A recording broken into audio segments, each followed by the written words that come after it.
यह भारत का वो कुंड है जहां भगवान परशुराम ने अपनी मां की हत्या करने के बाद अपने हाथ से चिपकी हुई कुल्हाड़ी से मुक्ति पाई थी।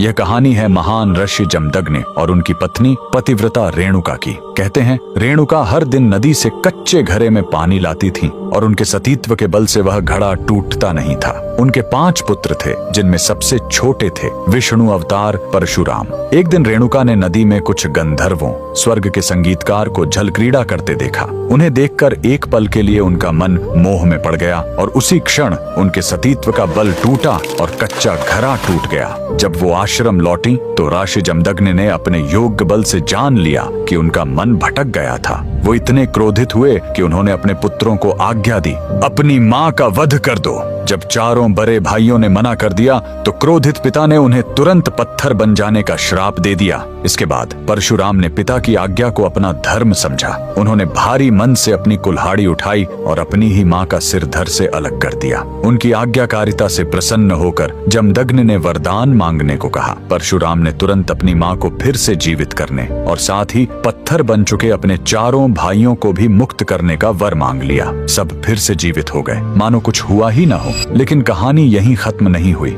मातृ हत्या का पाप उस कुल्हाड़ी पर एक दाग की तरह चिपक गया और वो उनके हाथ से अलग ही नहीं हो रही थी। उस पाप से मुक्ति पाने के लिए वह दर दर भटकते रहे, लेकिन कोई भी तीर्थ उस कुल्हाड़ी को छुड़ा नहीं सका। अंत में वह पहुंचे पूर्वी हिमालय की लोहित नदी के किनारे और जैसे ही उन्होंने इस कुंड के जल को छुआ, चमत्कार हुआ। कुल्हाड़ी अपने आप उनके हाथ से छूट गई। यही पवित्र स्थान आज अरुणाचल प्रदेश में परशुराम कुंड के नाम से जाना जाता है। आज भी हर साल मकर संक्रांति पर हजारों श्रद्धालु यहाँ इस विश्वास के साथ डुबकी लगाने आते हैं कि यह कुंड उनके सारे पापों को धो डालता है, ठीक वैसे ही जैसे इसने स्वयं भगवान परशुराम को पाप मुक्त किया था। भगवान परशुराम को दिल से मानने वाले सभी भक्त कमेंट्स में जय परशुराम जरूर लिखें।